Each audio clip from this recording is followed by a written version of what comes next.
राज्य सरकार द्वारा भगवान बिरसा मुंडाजीની 150મી જન્મ જયંતિ જનજાતીય ગૌરવ વર્ષની ઉજવણી કરવાનું નક્કી કરવામાં આવ્યું છે। જે અન્વયે આણંદ જિલ્લામાં પણ ભગવાન બિરસા મુંડાજીની 150મી જન્મ જયંતિની ઉજવણી કરવામાં આવનાર છે। જે અંતર્ગત આગામી તારીખ 14મી નવેમ્બર 2025ને શુક્રવારને રોજ આણંદ ખાતે ભગવાન બિરસા મુંડાજીની 150મી જન્મ જયંતિ જનજાતીય ગૌરવ વર્ષની ઉજવણી કાર્યક્રમ યોજાનાર છે। આ ઉજવણીના સુચારુ આયોજન અર્થે કલેક્ટર કચેરી આણંદ ખાતે કલેક્ટર પ્રવીણ ચૌધરીની અધ્યક્ષતામાં બેઠક યોજવામાં આવી હતી। આ બેઠકમાં કલેક્ટરે જણાવ્યું કે ભગવાન બિરસા મુંડાજીની 150મી જન્મજયંતિની ઉજવણી અમૂલ ડેરી ખાતે કરવામાં આવશે।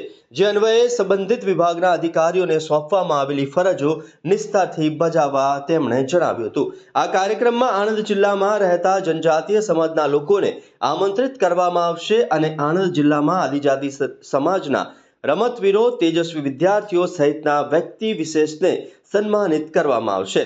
આ કાર્યક્રમ અન્વયે કોલેજો ખાતે ભગવાન બિરસા મુંડાજીની 150મી જન્મ જયંતિ ઉપર વક્તૃત્વ અને ચિત્ર સ્પર્ધા યોજવામાં આવશે। આ ઉપરાંત ભગવાન બિરસા મુંડાજીના જીવન ચરિત્ર પર વક્તાઓ દ્વારા પ્રવચન આપવામાં આવશે। આ બેઠકમાં કરમસદ આણંદ મહાનગરપાલિકાના કમિશનર મિલિંદ બાપના, જિલ્લા વિકાસ અધિકારી દેવાહુતિ, નિવાસી અધિક કલેક્ટર RS દેસાઈ સહિત વિવિધ વિભાગના અધિકારીઓ ઉપસ્થિત